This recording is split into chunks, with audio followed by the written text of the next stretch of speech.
He wanted a reason for his suffering. That's what makes Berserk so painful to watch. Not the violence. Not the monsters. Not even the tragedy. It's the fact that underneath all the blood and chaos, this story is about a man trying to believe his pain meant something. And maybe you understand that feeling more than you want to admit. Because most people can survive suffering. What destroys them is the suspicion that it was all meaningless. That no lesson came from it. No transformation. No reward. Just damage. And that's the dark truth behind Berserk. Not that the world is cruel. But that sometimes the world keeps hurting you long after you've already learned the lesson.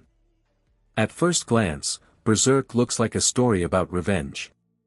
A lone swordsman dragging a massive blade across a nightmare world filled with demons, betrayal, and death. The tone is brutal. The imagery is relentless. Everything feels soaked in despair. But that's not what this story is really about.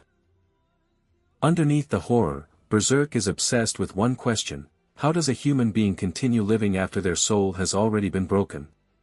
And the answer the story gives is uncomfortable. Because Guts doesn't survive through hope. He survives through momentum. He keeps moving because stopping would force him to fully feel everything that happened to him. That distinction changes the entire story. One of the most important scenes in Berserk happens long before the supernatural horror fully takes over. It's when Guts leaves the band of the Hawk.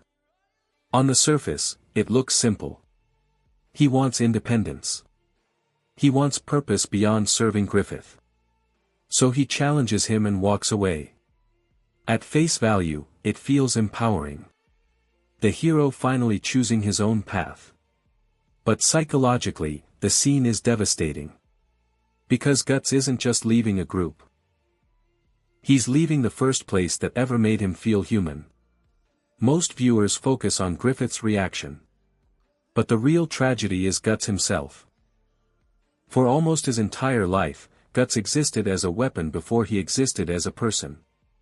He was used, discarded, abused, and forced to survive in environments where vulnerability meant danger.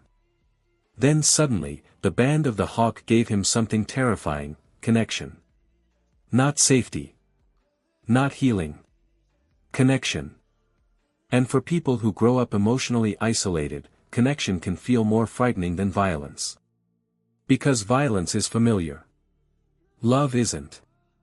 That's why Guts leaves. Not because he stopped caring. But because he cared enough for it to scare him. A lot of people do this in real life.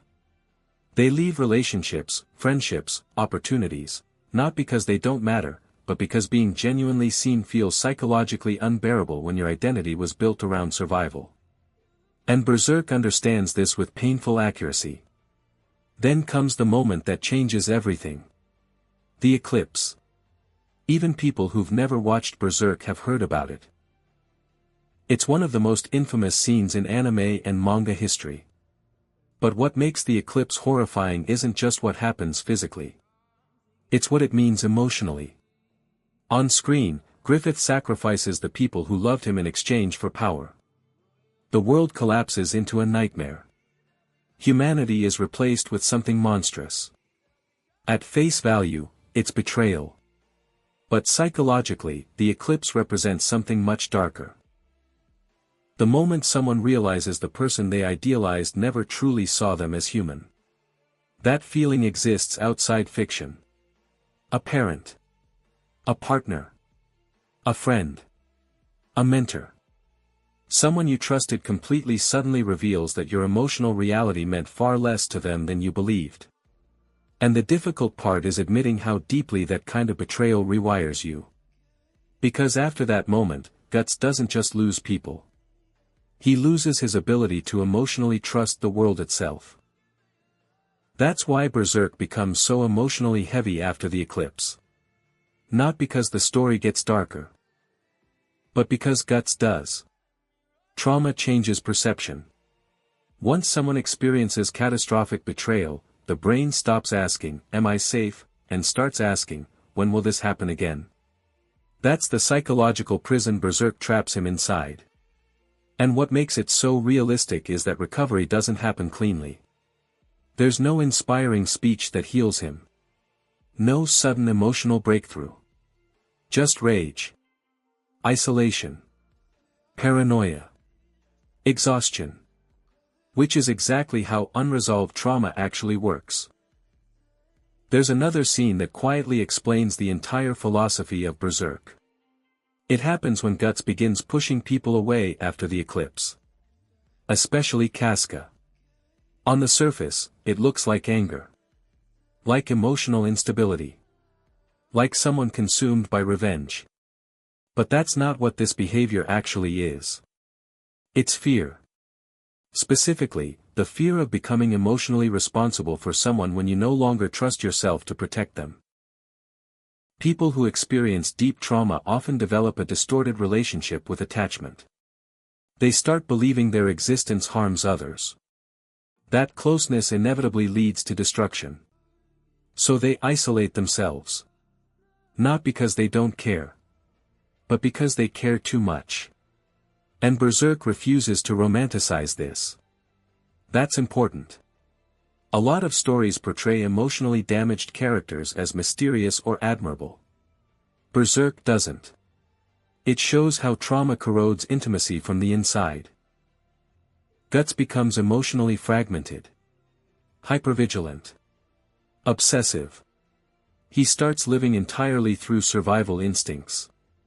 And maybe the saddest part is that many viewers recognize themselves in that long before they consciously understand why. Because most people have experienced some version of emotional numbing. That period where life becomes mechanical.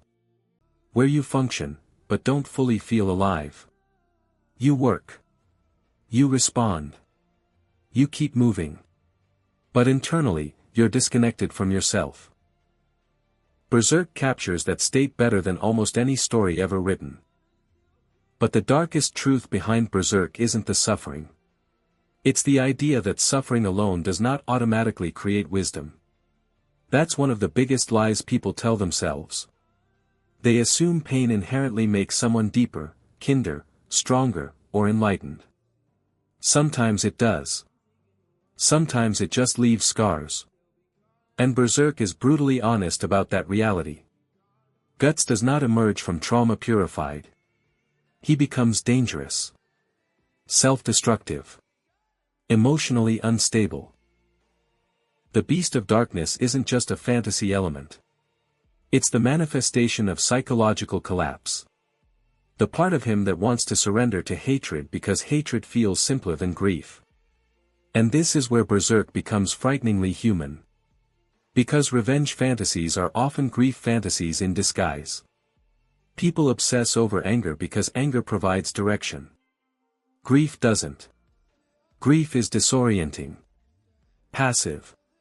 Humiliating. Hatred at least creates movement. That's why Guts keeps fighting. Not because violence heals him. But because rage temporarily protects him from emotional emptiness.